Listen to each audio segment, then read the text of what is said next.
Hana Warabu ni wabaya.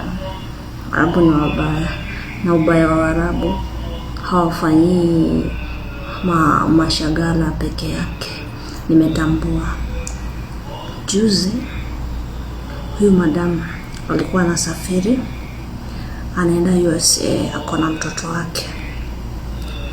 Alikuwa ana graduate huko, alisomea doctor, sasa akawa ana graduate huko USA. Sasa ikabidi aende na yeye na msichana mwingine pia, na yeye ni lawyer, huyo dem ni lawyer. Sasa wote wakampeleka, wakaenda za USA, lakini kuna msichana alizaa, first born wake alizaa. Hawa watu kawaida yao wakishazaa huwa hawaruhusu hata akakae kwa mkwe wake akiuguza huyu msichana alozaa msichana wake. Huwa msichana anakuja nyumbani anaangaliwa hapa na mama yake.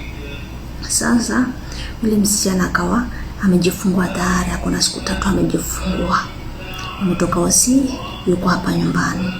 Sasa haizi cancel ile safari, lakini siku na mimi wa kuwafanyia kazi. Aya, akaniagiza, naomba uangalie mtoto wangu, huyu msichana wangu